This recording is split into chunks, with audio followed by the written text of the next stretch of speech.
ಘೋಷ ಮಾಡ್ತಾ ಇದೆ.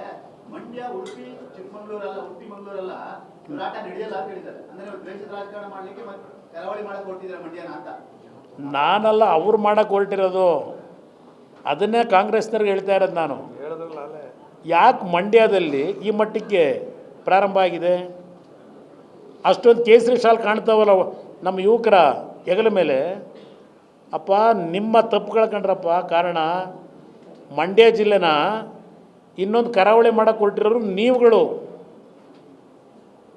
ಜನ ಅಲ್ಲಿ ಅತ್ಯಂತ ಸೌಮ್ಯ ಸ್ವಭಾವದ ಜನ, ಮುಗ್ಧ ಜನ ಅವರು. ಗೊತ್ತಿದೆ ನನಗೂ. ನಾನು ಹಳ್ಳಿ ಸುತ್ತಿದ್ದೀನಿ ಮಂಡ್ಯದಲ್ಲಿ. ಲಾಠಿ ಏಟ್ ಕೊಟ್ರಲ್ಲಪ್ಪ ನಿನ್ನೆ ಸಿದ್ದರಾಮಯ್ಯವ್ರು. ಕೇಳ್ತೀನಿ, ಆಯ್ತಪ್ಪ, ಇಲ್ಲೆಲ್ಲೋ ಯಾರೋ ಕಲ್ಲು ಹೊಡೆದ್ರು, ಪೊಲೀಸ್ನವ್ರು ಹೊಡೆದ್ಬಿಟ್ರು, ಲಾಠಿ ಹೊಡೆದ್ರಿ. ಅಲ್ಲೆಲ್ಲೋ ನೀವು ಹಿಂದೆ ಮುಖ್ಯಮಂತ್ರಿ ಇದ್ದಾಗ ಆ ಹುಬ್ಬಳ್ಳಿ ಒಳಗೆ ಮಾದಾಯಿ ನೀರಿನ ವಿಷಯದಲ್ಲಿ ಹೋರಾಟ ಮಾಡ್ತಿದ್ರಲ್ಲ ರೈತರು, ಊರು ಖಾಲಿ ಮಾಡಿಸ್ಬಿಟ್ರೆ ಹೊಡೆದು ಆ ಹೆಣ್ಮಕ್ಳಿಗೆಲ್ಲ. ಇದು ನಿಮ್ಮ ಸಂಸ್ಕೃತಿ. ಇದು ಮಾಡೇ ಇವತ್ತು ಬಿ ಜೆ ಪಿನ ಬೆಳೆಸ್ತಿರೋರು ನೀವು, ನಾವಲ್ಲ. ಇರಲಿಲ್ಲ. ನನ್ನ ಅಭಿಪ್ರಾಯದಲ್ಲಿ ಮೊನ್ನೆ ದಿನ ಲಾಠಿ ಚಾರ್ಜ್ನ ಅವಶ್ಯಕತೆ ಇರಲಿಲ್ಲ. ನಾನು ಇವತ್ತು ಅದಕ್ಕೆ ಹೇಳ್ತಾ ಇದ್ದೇನೆ, ಜಿಲ್ಲಾಧಿಕಾರಿಗೆ ನಾನು ಎಷ್ಟು ಬಾರಿ ಫೋನ್ ಮಾಡಿದ್ದೇನೆ. ನಾನು ಅವತ್ತು ಹೋಗಲಿಲ್ಲ, ನಾನು ಆ ಸ್ಪಾಟ್ಗೆ ಹೋಗಲಿಲ್ಲ. ಅವತ್ತು ಅಶೋಕ್ ಹೋದರು, ನಾನು ಅವತ್ತು ಹೋಗಲಿಲ್ಲ.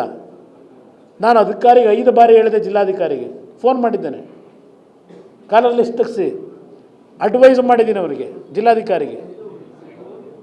ತಕ್ಷಣ ಕ್ರಮ ತಗೊಳ್ಳಿ, ಅಲ್ಲಿ ಶಾಂತಿ ವಾತಾವರಣ ತರಲಿಕ್ಕೆ ನಿಮ್ಮ ಪೊಲೀಸ್ ಅಧಿಕಾರಿಗಳನ್ನ ಇಟ್ಟು ಈ ದಬ್ಬಾಳಿಕೆ ಮಾಡ್ಕೋಬೇಡಿ, ಪೆಟ್ಟು ತಿಂತೀರಿ ಅಂತ ಹೇಳಿದೆ ಜಿಲ್ಲಾಧಿಕಾರಿಗೆ.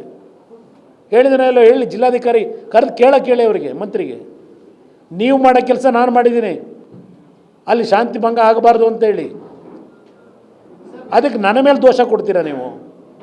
ನಾನು ಇಂಥ ವಿಷಯ ಇಟ್ಕೊಂಡು ಚಿಲ್ಲರೆ ರಾಜಕೀಯ ಮಾಡಲ್ಲ.